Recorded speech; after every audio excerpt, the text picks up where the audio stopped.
दोस्तों नमस्कार। चर्चा का विषय में आप सभी का मैं विश्वपति स्वागत करता हूं। क्या भारत ने पाकिस्तान पर सर्जिकल स्ट्राइक करी है? क्या ऑपरेशन सिंदूर एक सर्जिकल स्ट्राइक है? दोस्तों मैं ऐसा सपने में भी सोच नहीं सकता और ना मैं चाहता था कि आज के इस वीडियो में को हेडिंग ये दूं, लेकिन इस देश की कुछ राजनीतिक ताकतों को बेनकाब करना भी जरूरी है। ये वो राजनीतिक ताकतें हैं जो भारत की जनता से सत्ता पाती हैं, सत्ता पाकर भारत को लूटती हैं,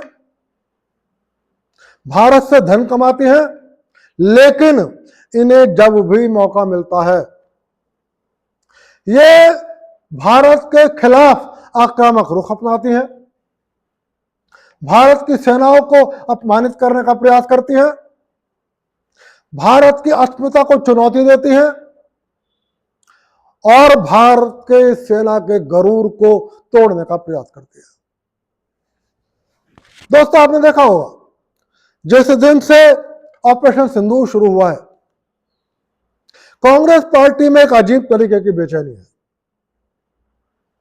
राहुल गांधी और सोनिया गांधी खुद तो फ्रंट लाइन पर आकर बयानबाजी नहीं कर रहे, लेकिन उन्होंने प्रियंका वाड्रा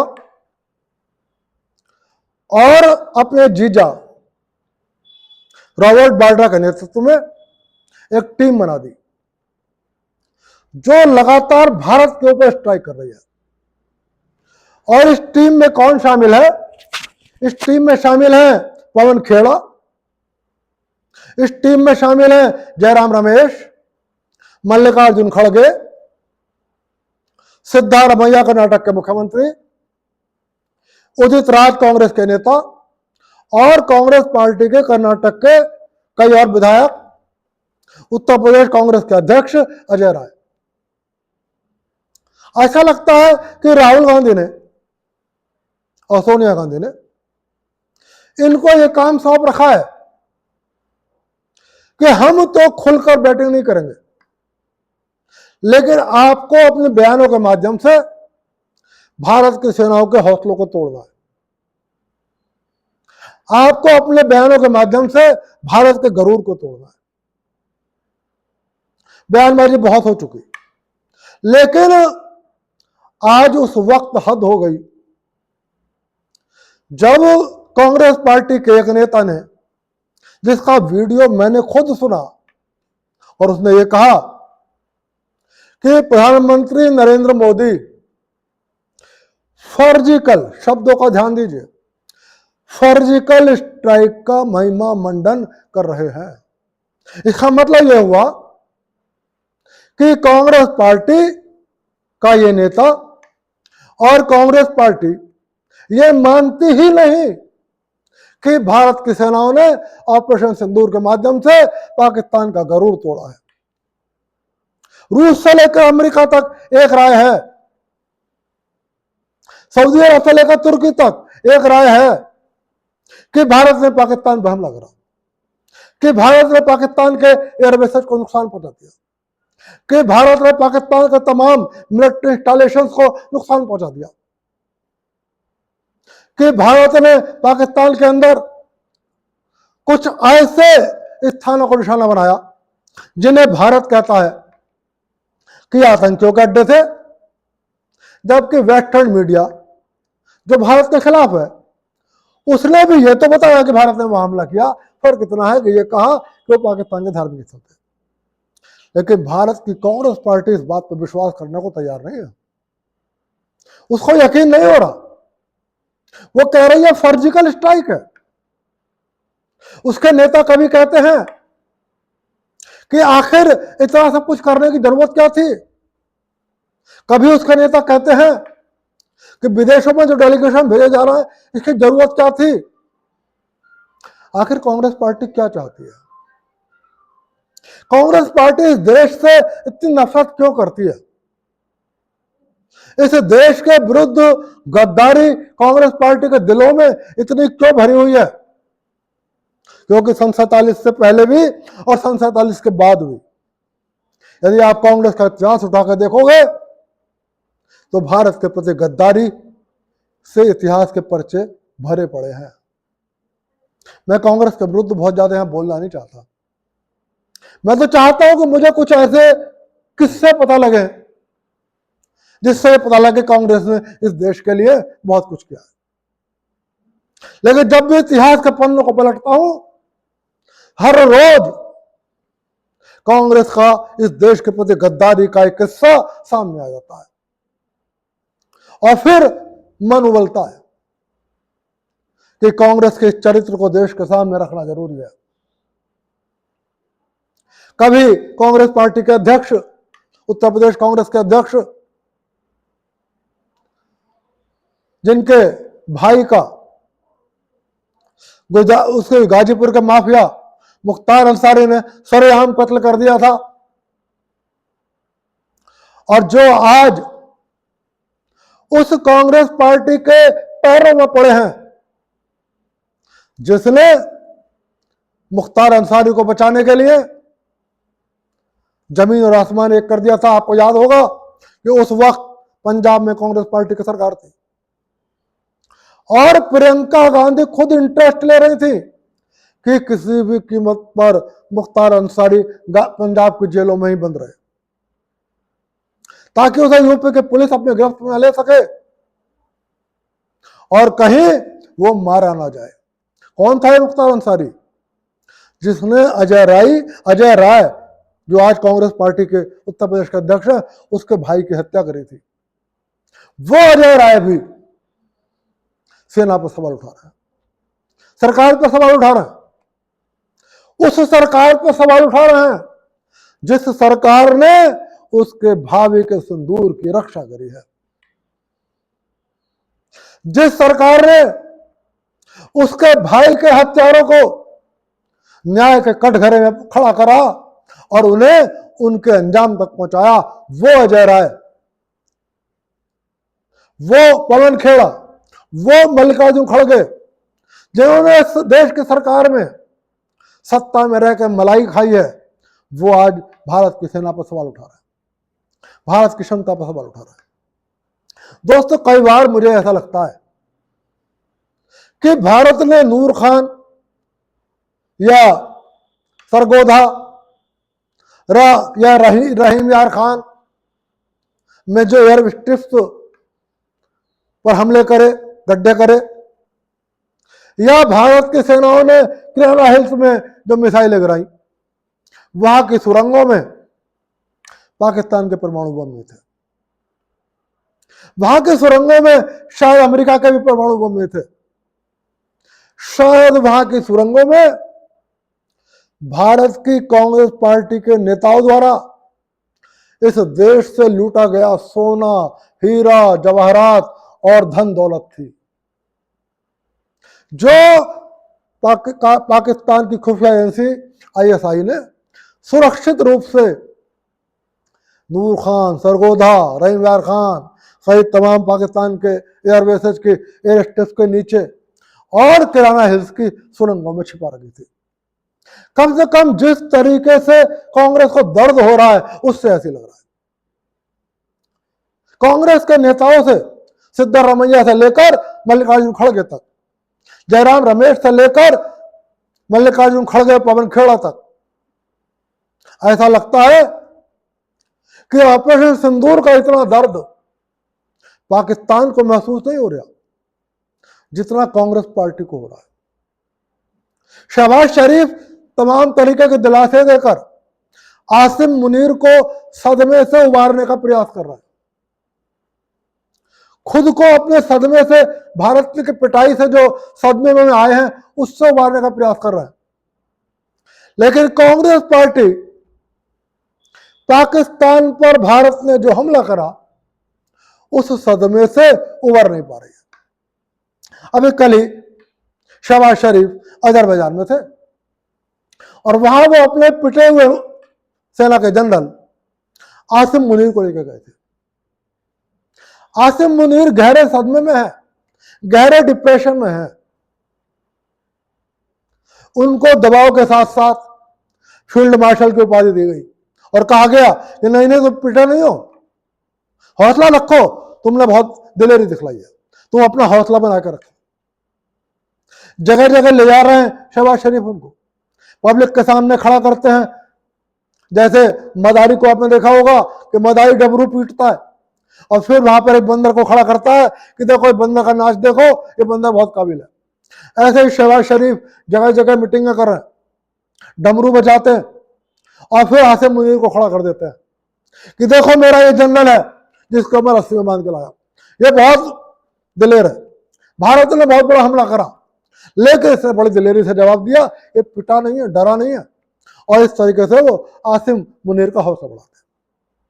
कल अजरबैजान गए हुए थे और वहां पर भी वो शहबाज शरीफ अपने इस बंदर आसिम मुनीर को लेकर गए थे और वहां पर शहबाज शरीफ ने भाषण देते हुए कहा कि हमने 9 और 10 मई की रात को ये प्लान बनाया था कि फजर की नमाज के बाद भारत पर एक जोरदार हमला करेंगे। ये बात शहबाज शरीफ कर रहे हैं अजरबैजान में कि हमने ये मतलब पाकिस्तान ने प्लान बनाया था कि फजर के अजान के बाद भारत पर जोरदार हमला करेंगे, लेकिन भारत ने फजर की अजान से पहले ही पाकिस्तान के कई राज्यों को हिट कर दिया।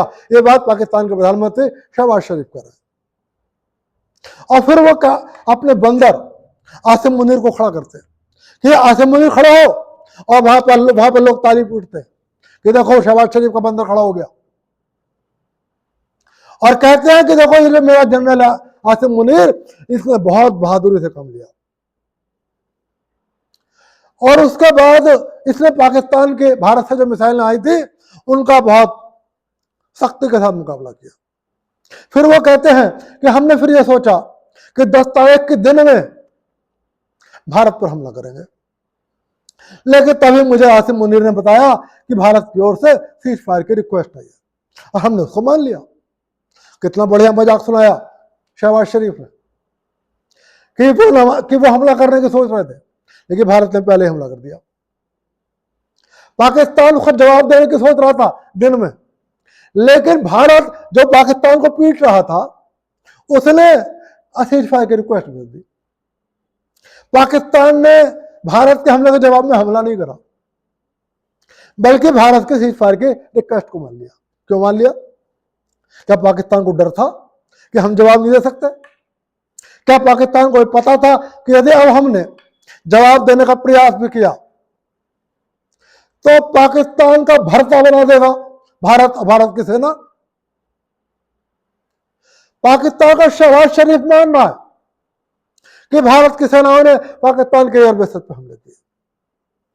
आसिम मुनीर मान रहा है कि उसने रात के भोर के उजाले में पाकिस्तान के प्रधानमंत्री को फोन पर हॉटलाइन पर कहा कि भारत की सेनाओं ने पाकिस्तान के एयरबेस पर हमला कर दिया। अमेरिका ये बात मान रहा है, रूस ये बात मान रहा है, पाकिस्तान के दोस्त तुर्की और अजरबैजान ये बात मान रहा है, लेकिन भारत में कांग्रेस पार्टी ये बात नहीं मान रही। कांग्रेस पार्टी को इस बात का कोई यकीन नहीं है, क्योंकि कांग्रेस को लगता है कि भारत की सेना डरपोक है, क्योंकि कांग्रेस को लगता है कि भारत में पाकिस्तान का गरूर तोड़ने की हिम्मत ही नहीं है। क्योंकि कांग्रेस ने भारत की जनता को हमेशा यह बताया कि पाकिस्तान चाहे भारत में 1 हमला करे या 100 हमला करे, पाकिस्तान भारत में किसी एक हिंदू की हत्या करे या 1000 हिंदुओं की हत्या करे, लेकिन भारत पाकिस्तान पर हमला नहीं कर सकता, क्योंकि पाकिस्तान बहुत मजबूत है, क्योंकि पाकिस्तान एक न्यूक्लियर पावर है। और स्वाभाविक है, नरेंद्र मोदी ने 2 स्ट्राइक तो पहले ही कर दी, लेकिन इस अकल्पनीय 3री स्ट्राइक करके और अपनी सेना के हाथ खोलकर, सेना को छूट देकर, जो तुम्हारी इच्छा हो, जहां तुम्हारी इच्छा हो वहां हमला करो, जिस हथियार से तुम्हारी इच्छा हो उस हथियार से हमला करो, और पाकिस्तान को, आतंकवाद के आकाओं को सबक सिखा दो, पाकिस्तान के न्यूक्लियर गरूर को तोड़ दो, तो आखिर कांग्रेस पार्टी ये कैसे मान ले कि भारत की सेनाओं ने ऐसा कर दिया? क्योंकि कांग्रेस तो अपना काला धन, कांग्रेस के नेताओं का काला धन, कांग्रेस के नेताओं के काले कारनामे पाकिस्तान की खुफिया एजेंसी ISI की जेब में रखे होते हैं। चीन की सरकार और चीन की खुफिया एजेंसियों की जेबों में रखे होते हैं। इसलिए कांग्रेस पार्टी ने इस देश को हमेशा ये बताया कि भारत चीन से मुकाबला नहीं कर सकता और भारत पाकिस्तान से मुकाबला नहीं कर सकता। भारत ने सन 47 में भी कांग्रेस ने इस देश के साथ इसीलिए गद्दारी करी। सिंधु जल समझौते के नाम पर भारत से गद्दारी करी। 1971 में 93,000 सैनिकों को भारत की सेनाओं ने बंधक बना लिया था। भारत के 4,000 सैनिक की शहादत हुई थी। भारत के 300 करीब 54 पायलट पाकिस्तान के कब्जे में थे और 300 कुछ और सैनिक पाकिस्तान के कब्जे में थे। तब भी, और पाकिस्तान के हजारों वर्ग किलोमीटर पाकिस्तान के कब्जे में, पाकिस्तान की जमीन भारत के कब्जे में थी, तब भी बिना शर्त पाकिस्तान के सारे सैनिकों को लौटाया गया, जमीनों को लौटाया गया और अपने किसी सैनिक को मांगने की हिम्मत नहीं करी, क्योंकि कांग्रेस को तो इस देश को यह बताना था कि पाकिस्तान बहुत मजबूत है, डर के रहना है। और शिमला समझौते के नाम पर भी भारत के साथ धोखा करा गया। इसलिए आज फिर कांग्रेस पार्टी इस ऑपरेशन सिंदूर पर सवाल खड़े कर रही है। मैं कांग्रेस पार्टी के लोगों से एक बात जरूर कहना चाहता हूं, इस देश की सत्ता आपको पाकिस्तान की सेना नहीं दिलाएगी। इस देश की सत्ता आपको पाकिस्तान की जनता नहीं दिलाएगी। इस देश की जनता ही आपको इस देश की सत्ता दिलाएगी। और आप ये मत सोचो कि चुनाव अभी नहीं है, चुनाव 27 में या 29 में होंगे। जनता आपके बयानों को देख रही है। अजय राय से लेकर मल्लिकार्जुन खड़गे, जयराम रमेश, उदित राज और पवन खेड़ा जिस तरीके से भारत की सेना, भारत की जनता, भारत की सरकार को अपमानित करने का प्रयास कर रहे हैं, वो सब भारत की जनता के जहन में है। और आप ये मत सोचना कि आपको भारत की जनता को जवाब नहीं देना पड़ेगा। जब चुनाव आएगा और आप वोट मांगने जाओगे, तब भारत की जनता आपसे जवाब मांगेगी। फिर ये मत कहना कि ईवीएम हैक हो गया। दरअसल आप ईवीएम में खुद उस बटन को इतना घृणित बना देते हो, जिस बटन से आपको वोट मिलता है, कि जनता जब बैलेट ईवीएम पर जाती है तो उस बटन को देखकर जिसमें आपका चुनाव निशान बना होता है, उसके मन में आपके प्रति घृणा का भाव बढ़ जाता है। लेकिन आप तो कहते हो ईवीएम हैक हो गई। ईवीएम हैक नहीं होती। आप अपने बयानों से इस देश का अपमान करके इस देश की जनता के मन में अपने प्रति घृणा पैदा करते हो। फिलहाल मैं आपसे सिर्फ यही कहूंगा, भारत की जनता को अपमानित मत करो, भारत की सेना को अपमानित मत करो, भारत की सरकार को अपमानित मत करो। कहीं ऐसा ना हो कि अभी शांति से जो भारत की जनता आपको सुन रही है, उसका धैर्य जवाब दे जाए और वह सड़कों पर उतर जाए, और चाहे उदित राज हो, चाहे मल्लिकार्जुन खड़गे, सिद्धारमैया हो, चाहे जयराम रमेश या राहुल गांधी, उसका सड़क पर चलना दूभर हो जाए। अभी दिल्ली के अंदर आपने देखा होगा, दिल्ली यूनिवर्सिटी में कांग्रेस के एक संगठन ने एक प्रोग्राम करा था, राहुल गांधी वहां गए थे। तमाम छात्र खड़े हो गए, राहुल गांधी को बोलने नहीं दिया, उनका धैर्य जवाब दे दिया। राहुल गांधी खीस निपोड़ते रहे, दांत चमकाते रहे, खिस्सानी बिल्ली खम्मा नोचे की तरह मुस्कुराते रहे। ये हाल आप सबका होगा चुनाव में।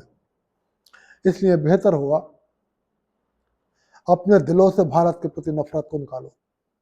जिस थाली में खाते हो उस थाली में छेद मत करो। जिस भारत का नमक खाते हो उसके साथ गद्दारी मत करो, और भारत की सेनाओं पर प्रश्न मत उठाओ। आपने देखा होगा 10 मई को जिस दिन से सीज फायर हुआ है, पाकिस्तान के किसी छोटे भैया नेता से लेकर नवाज शरीफ, मरियम शरीफ, शहबाज शरीफ या इमरान खान की पार्टी का कोई नेता या आसिम मुनीर, किसी ने भी ये कहने की हिम्मत नहीं जुटाई है कि भारत वालों हम भी न्यूक्लियर पावर हैं। क्यों नहीं जुटाई है? इसलिए कि भारत की सेना ने ऑपरेशन सिंदूर से पाकिस्तान का गरूर तोड़ा है, पाकिस्तान का न्यूक्लियर गरूर तोड़ा है, पाकिस्तान के अस्मिता पर हमला करा है और पाकिस्तान के घर में घुसकर पाकिस्तान को मारा है। फिलहाल आज की वीडियो को यहीं समाप्त करते हुए फिर ये कहूंगा कि कांग्रेस नेताओं संभल जाओ। आप अपने इन बयानों से कांग्रेस के लिए गड्ढे खोद रहे हो और अपने प्रति जनता के मन में नफरत भर रहे हो। माना कि आपको चीन से पैसे मिलते हैं, माना कि आपको पाकिस्तान से पैसे मिलते हैं, लेकिन उसके एहसान में इतना मत दबो कि भारत की जनता सड़क पर आपको देख ले तो आपको दौड़ा ना दे। इसलिए अपने बयानों में कुछ सब्र का परिचय दो। भारत की सेना, भारत की जनता और भारत की सरकार को अपमानित करने का प्रयास मत करो। दोस्तों, आज की बात को यहीं समाप्त करते हुए फिर आपसे निवेदन कर रहा हूं, वीडियो पसंद आए तो लाइक कर देना, चैनल को सब्सक्राइब कर देना। फिर मिलूंगा और किसी विषय पर चर्चा करूंगा। तब तक के लिए आप सभी को विश्वपति का नमस्कार।